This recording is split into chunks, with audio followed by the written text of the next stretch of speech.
Yes, so there is no need for any apologies. Confirmation of the order of the business as per the agenda. Just a reminder that we are live streamed for the Council's YouTube channel. And more importantly, we're using back to the old microphones. So when you need to speak, switch on, just wait a few moments for it to warm up. Need to get the hamsters up and running because you'll get a bit of feedback otherwise. So, and at the end of this, should be a fairly straight sort of a meeting, hopefully, but at the end of this, we'll have the Planning and Regulatory Workshop discuss the gaming policy review. No other changes to the menu.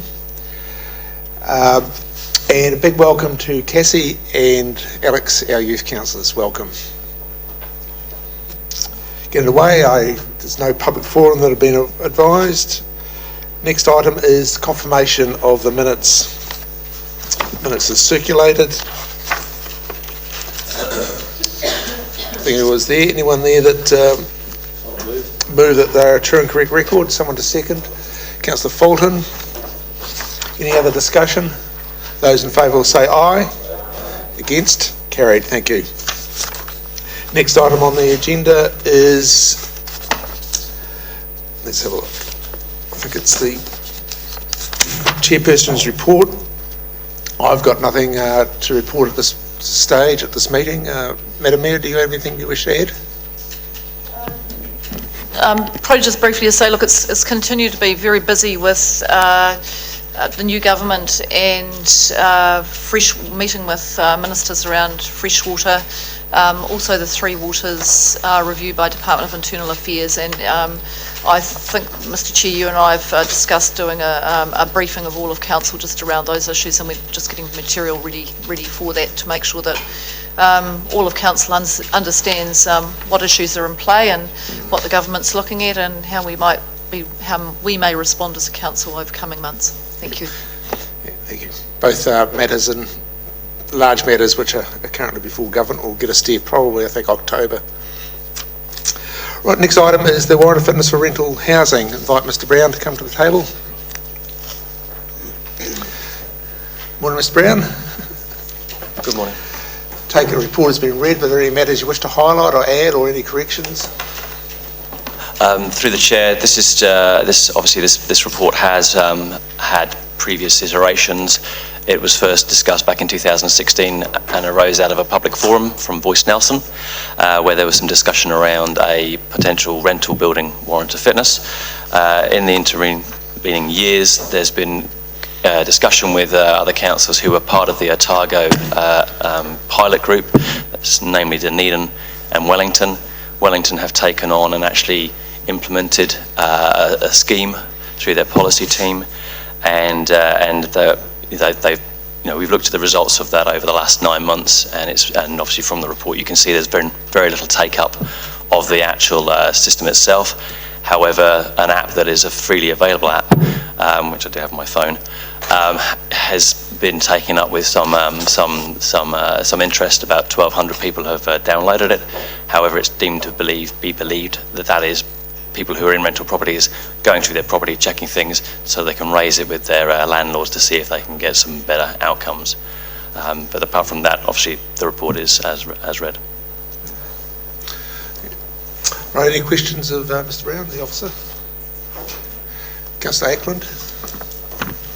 Thank you, Mr Chair. Through you, just thanks for the report. Just, do you know whether, I mean I don't, I probably could find out myself, but do you know whether central government has any plans in the future apart from the Warm Homes sort of initiatives? Is there any policy framework or general discussion around pushing more towards a warrant of fitness type approach? Or? Through the chair, we haven't had anything indicated to that respect. Obviously the legislation that's been put forward is addressing two factors in insulating and heating buildings. However, there's not any clear direction or desire or structure we're aware of from central government to put something like this in place in future. Because just to follow up through you, because the recommendation is simply to wait and see if central government does make a move, we can readdress it then. We don't know the central government is doing that at the moment, though. Through the chair, that's correct. And then I also see, quite a fair remark that we don't have any budget or resources available to support or implement development of a sort of warrant of fitness scheme ourselves. So if this was something that we were keen to do, it'll have to be done through presumably a long-term plan or more dedicated annual plan type approach to set budget and so on. Through the chair, that's correct. Okay. No other questions? Someone move the recommendation? Oh, yeah, Madam Mayor. I'm happy to second it, and sorry, I just did have one question. Just for clarification, just around the app. You've highlighted that in the report that Wellington's developed the app. And so you're saying to us that we could include that on our website? I just wanted to check that. So through the chair, the app has been produced as a result of the Otago University work, and Wellington City Council have included that with their policy that they put together. So the app is a third-party app that's been produced by a person who's come out of the Otago University program, and they've produced that app, which is being shown on the website and provided by Wellington City Council. Well, just a follow-up question. In that case, I mean, do you think it's something that it would be relatively easy for us to promote? Through the chair, obviously, any third-party app we promote, there could be, it's promoted as such, so it's, liability-wise, we've got to be quite clear that it's a third-party app. What it does provide is some people an awareness that they can go in and look at something and check certain things out. All right, so thank you, Mr. Chair. So as Chair, I'd be quite keen for us just to think, because I think this is what I liked about that, is that what it does is initiates a conversation between tenants and their landlords, and give some context. Now, I haven't looked at the app myself to see, the content of it, but it's reasonably popular in Wellington, so I think we should just have a look at whether it's something that we want to do a little bit of publicity about, but noting it's a third party, so conversation with them first. Yeah, and endorse those comments, Madam Mayor. But I'm just thinking, we can actually put a link to that app, but it doesn't actually mean that we endorse or otherwise authorise. It just means there's a sort of a disclaimer that goes with it. It says that you're going to an external app. We're not.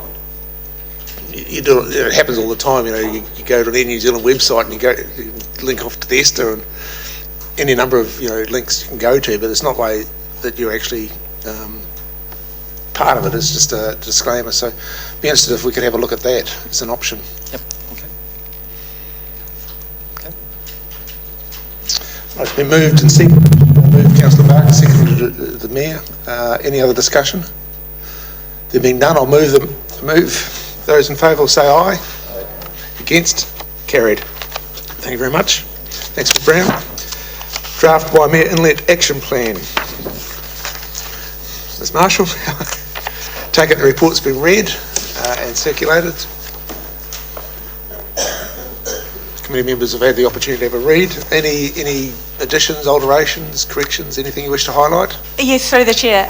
When this report was prepared, since this report was prepared, there's been 2 further meetings of the coordination group, which had generated this action plan, and as a result of that, there's now a draft 6.6 of the action plan. You have draft 6.4 in the action plan. So there's been a few changes. They're mainly minor.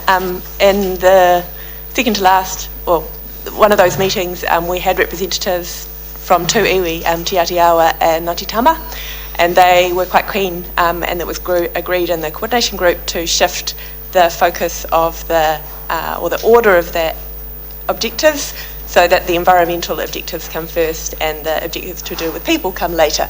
So there's a reordering, a restructuring of the document, and there's been a few minor tweaks to assigning targets to actions that didn't have targets. So minor changes.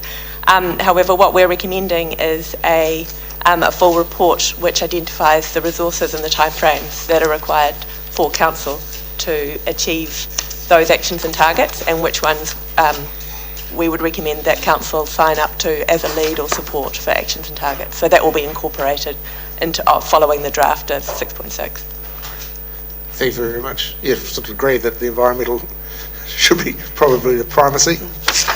And sorry, through the Chair, there is also another amendment which is to 2.4. We had proposed that we would bring a report back to the next Planning and Regulatory Committee meeting, but that time frame is not going to enable a full report to be done based on this new draft. So we're suggesting the 22nd of November meeting of the Planning and Regulatory would be a more appropriate time. What was that, 22nd of November? Right. A future. All right, any questions of Ms Marshall? I'm happy to move the report. Thanks, Councillor Delberg. Someone to second? Councillor Walker. Any other discussion, debate? Heartily endorse it, it's wonderful. Councillor Barker? I was just wondering, the analysis and work that you want to do prior to the November meeting, how much of that is already available from what the Working Party has done and the research that's been? What extra work do we here in Nelson have to do to reach what you say you need for the November meeting? Right, through the chair.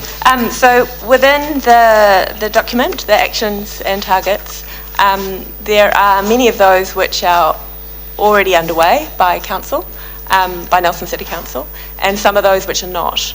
As this document has evolved quite a lot in the process over the last year, what we are wanting to do is get a full understanding about the resources that are required and whether the timeframes are realistic for those actions and targets. So for some of those actions and targets, very little because they're already part of our existing work programs, but for others, we need to have some more scoping to be done about whether they are realistic and whether the timeframes are realistic and what the costs would be. Thank you. Right, ready to put the motion? Those in favour will say aye. Aye. Against? Carried. Oh, yes. Oh, sorry, I missed you. And that's okay, just a comment on the great work that Lee's doing. I mean, I met a few of our staff and they're actually doing stuff and out there, and we really are getting a lot of information back together that's sitting out there and trying to come up with a meaningful document. Really congratulate our staff and the environment management. Thank you. Environmental monitoring charges, statement of proposal, Mr Frizzell.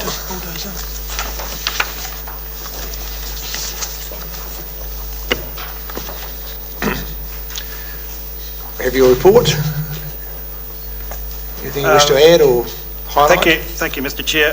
Just noting that following the May meeting of this committee, which instructed staff to go away and prepare a statement of proposal for environmental monitoring and science charges, we've basically done that and presenting that to the committee today. Just a reminder of the reasons behind introducing these charges. Essentially, we're facing an increased requirement from central government for environmental monitoring work. We haven't historically charged resource consent holders who benefit from this work, so and many other councils, regional councils around the country are. So we've sort of reflected that in the consideration of the proposal and outlined in here the charges that are proposed and the activities that we're introducing the charges for, as well as providing a process, an outline of the process for the special consultative procedure that we need to go through to introduce the charges. And also present the options that were considered. I just wanted to highlight that perhaps the preferred option, which is to put the statement of proposal out with the recommended charges, hasn't perhaps been highlighted as strongly as it could, but essentially we're recommending option 1 in the report. Okay. Thank you very much. Questions of the officer? Councillor Walker. Thank you, Mr Chair.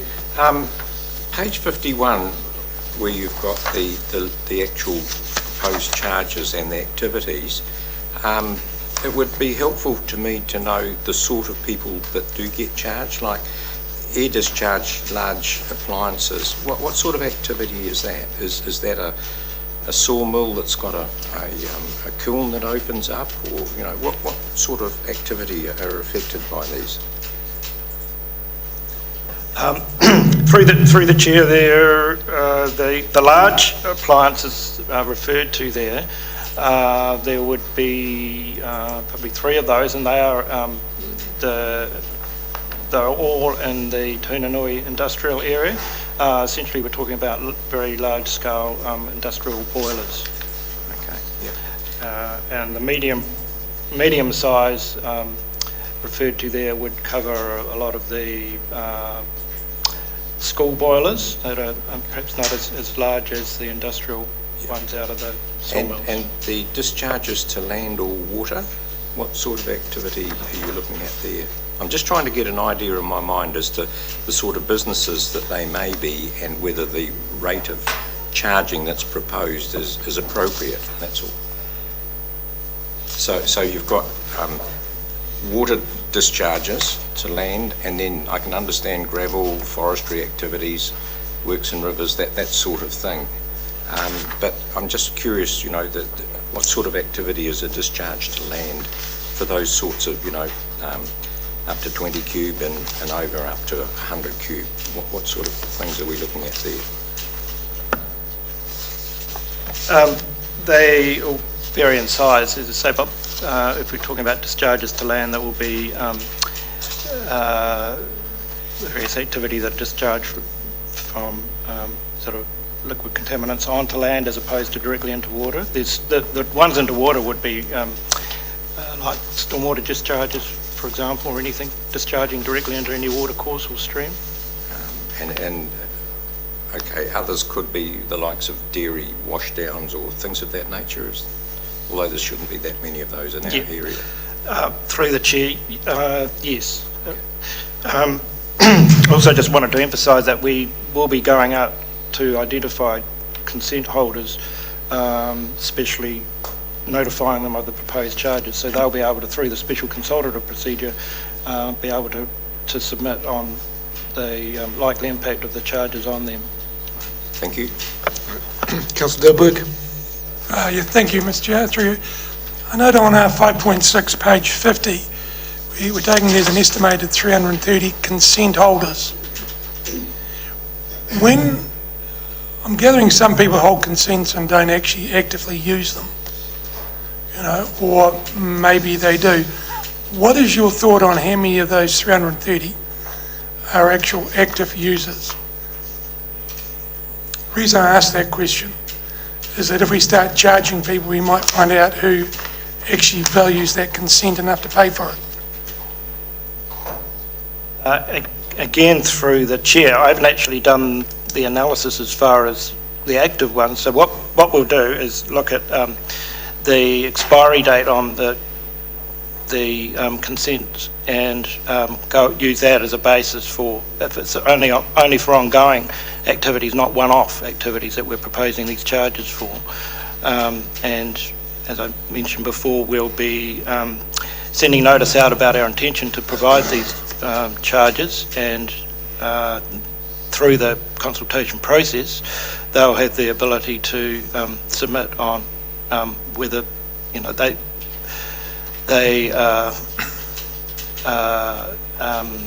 think that the charges are going to be realistic for them or reasonable or not. And so I might just add to that too, through the chair. We have had a program of works where if there's a district consent is a land use consent, basically it lasts in perpetuity. So the regional consents usually have a shorter time frame on it, and there's usually a consent condition that requires that they be used or lost, particularly in the water space. So if somebody has a water consent to take water but is not using it, we've had an active program over the last few months of going out and saying to them, right, you need to relinquish those consents. I think that was the answer I was looking for, Mr Chair, because just thinking what happened to the YME and their resources and who's using them. That's my answer I was looking for. Second question would be on page 53, and where you're giving us the advantages, you mentioned adopt best practice in line with other councils as an advantage. What sort of, what exactly is best practice on taking fees and charges?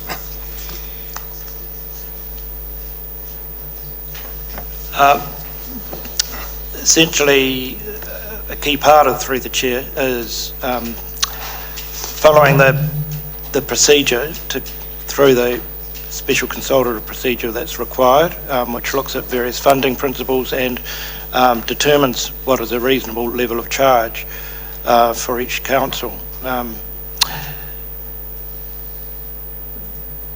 The fact that we haven't had these charges and many other councils have considered them and have had them for some time would indicate that perhaps we haven't been following best practice. And through the And chair, I would adopting also those. add that it's a question of where those costs should reasonably lie. So if there's a benefit from a resource use, then that resource user should pay for that cost, as opposed to the public more generally. Through you, Mr Chair, just a second question on, just got an interest in when we gather charges, if the charge is so minimal that it's going to cost us more as a council to get the charge in, do we take that in consideration when we adopt best practice?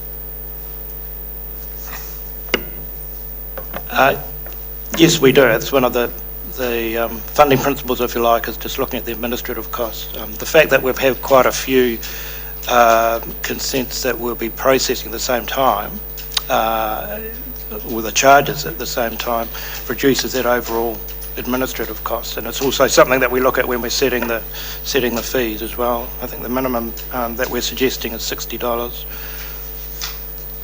in any 1 year. Thank you, Mr Chair.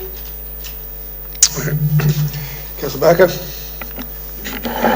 Yeah, I'm having difficulty in establishing in my mind what is going to be fair and reasonable, and what is the purpose of what we're doing here.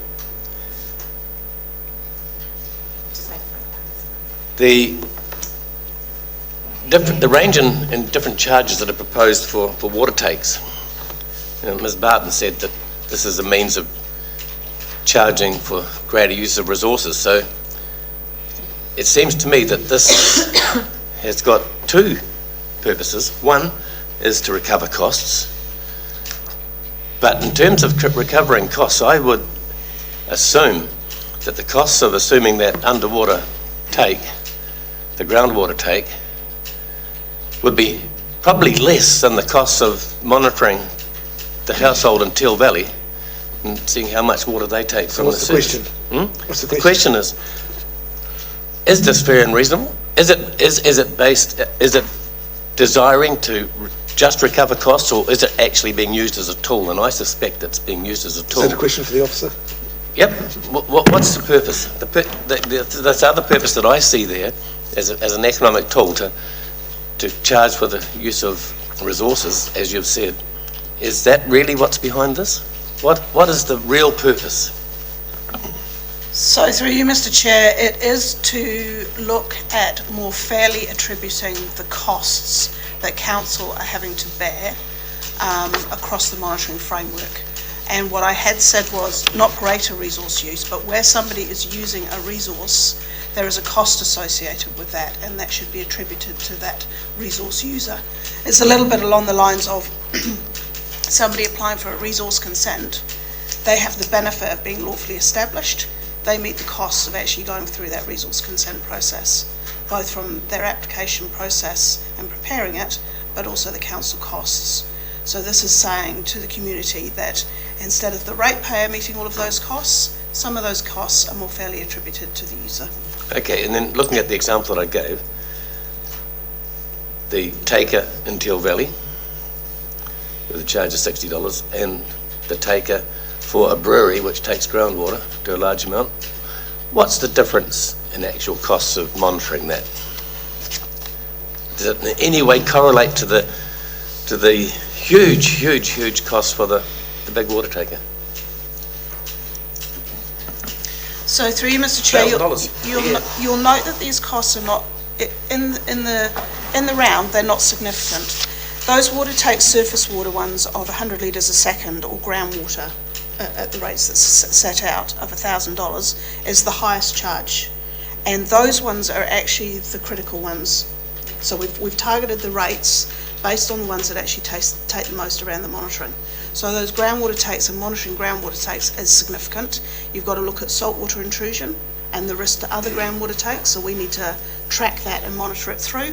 we also need to make sure that the resource, the groundwater resource, is getting replenished enough that it's not being taken at a volume that's too high. So the costs of actually doing that are reflective of the work that's involved in doing that. Thanks. Any other questions? So, Madam Mayor? Thank you, Mr. Chair. Look, I just been following the sections of the Act, and I just want to just clarify with Mr. Frizzell. So I'm just looking at, and I may be at the wrong section, but let's hopefully not, of the Act, and I'm just looking at the criteria for fixed administrative charges. Is this one of those? And I think it is, and it talks me through the circumstances where you can charge, and there are a criteria set up.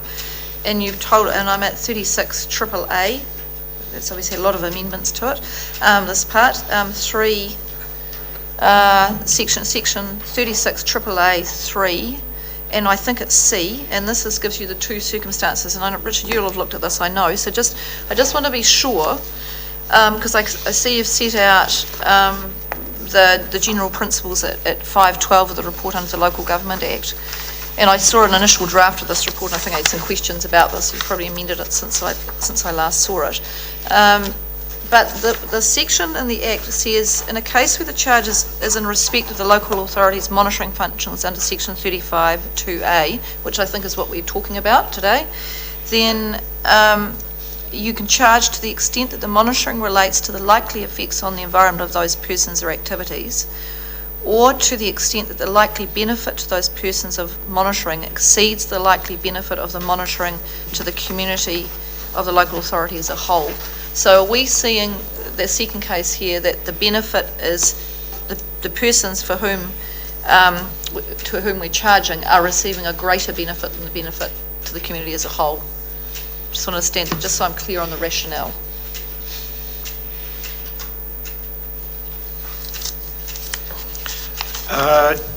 Yes, in some cases we are, because as far as the benefits to the consent holder,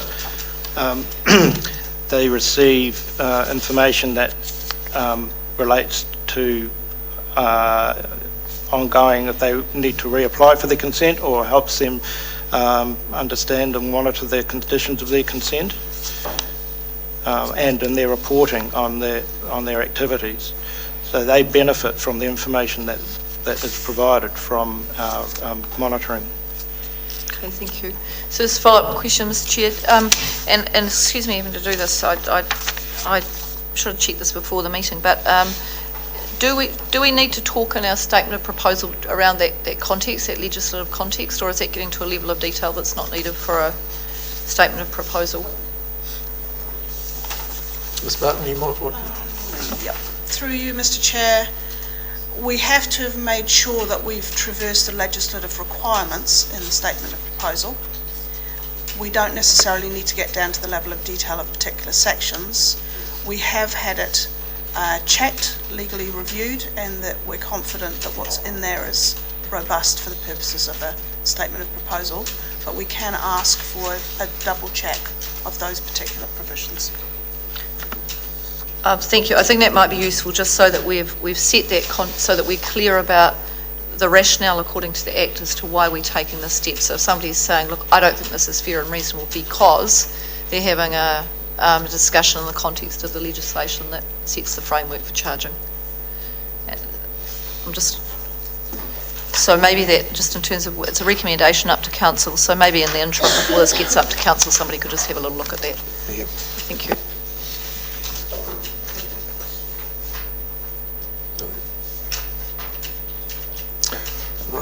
Any other questions, or need someone prepared to move the recommendations? Yeah. Councillor Ackland, someone to second. Thanks, Ms. Payne. Any discussion, debate? There being none. You're happy to move the as an entirety, so that's both the receiving report endorsing the statement of fees and also the recommendation to council in its entirety? Ms. Payne? I'll move all together. I'll move all together. Those in favour will say aye. Aye. Against? Carried. Thank you. Aye. Yep.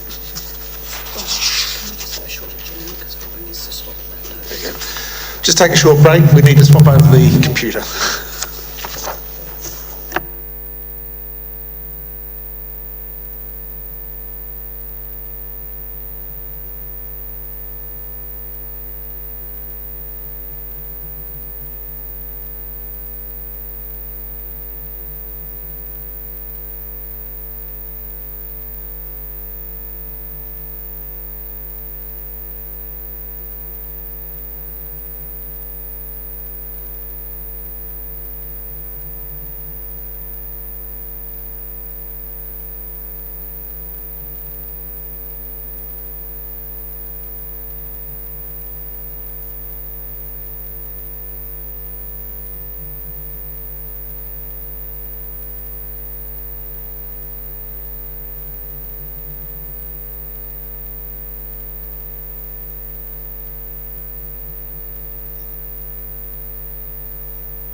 Last item on the agenda is the Nelson Tasman Land Development Manual, authority to complete the review.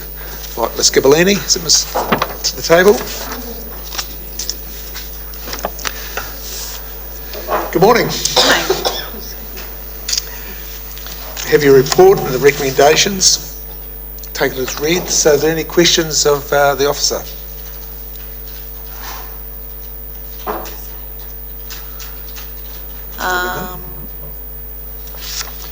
Have the recommendation? Do you want to say anything? Through the Chair, I just wanted to point out that this is just really a formality to enable the LDM to be considered by full council on the 9th of August, and that since we had that workshop on the 26th of June, there was a number of matters that were raised for further investigation and potential amendment, so we'll be reporting on those on the 9th of August when we bring the LDM back. Yeah. Thank you. Okay, thanks, Councillor Delberg. Seconded, Councillor Fulton. Any discussion, debate? Madam Mayor.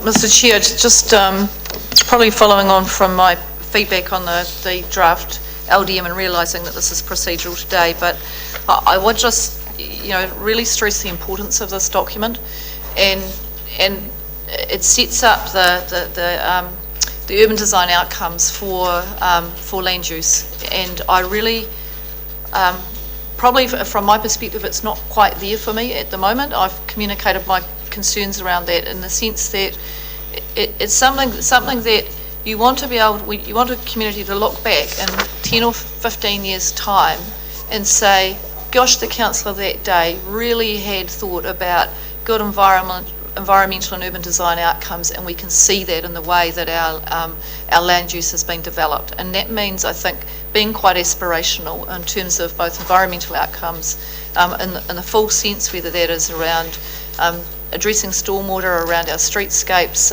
all of those issues. And I just encourage the officers to really test this, their thinking in terms of the feedback, to go, is this aspirational, sufficiently aspirational? Would this reflect, when somebody looks at it, the smart little city? Is that what it's looking like? Is it something that's saying, here's a council that is got a real conscience around climate change, has got a real conscience around environmental outcomes, is setting good urban design as a high priority, and great public spaces and public space outcomes as a high priority, but also putting that in the context of housing affordability and efficiency of and effectiveness of regulatory processes. So a document that is user-friendly, but in the process of becoming user-friendly, I just want to make sure that there's a bit of a counter and a thinking about not so user-friendly, that the trade-off is those good environmental outcomes. But we'll see it when it comes up in August, but I just to reinforce my desire to see something, and I know that can be quite challenging, and I appreciate the efforts put in by the working group. That can be quite challenging when you're working across boundaries, but always I think we've got to come back in good conscience to what is the vision and direction of our long-term plan, and if this isn't fully in step with that, then that has to sit as the primary objective for us. We can't have that traded off just around obtaining consensus. Thank you, Madam Mayor. Any others? Speak quite clearly. Look, we workshopped this, I can't remember if it was last week, and I felt like the staff really tried to understand what the nuances are around this manual, and I concur with the Mayor. This is a very important document in terms of sort of shaping our future as a city and shaping our urban landscapes. And I would hope that we can incorporate as much environmental sort of amenity values into this as we can, to ensure that into the future we're not just creating concrete where it doesn't need to be. So that's what I really hope comes out of it, and also in terms of creating good spaces where people can cycle and walk and share that space with car users as well. There being none, I'm ready to put the motion. It's been moved and seconded. Those in favour will say aye. Against? Carried. Thanks very much. I think that concludes the business of the Planning Committee. Thank you very much. Got through in a reasonable period of time. We'll just take a short break. declare the meeting closed, just take a short break, perhaps come back at 10 o'clock and we'll get the workshop underway.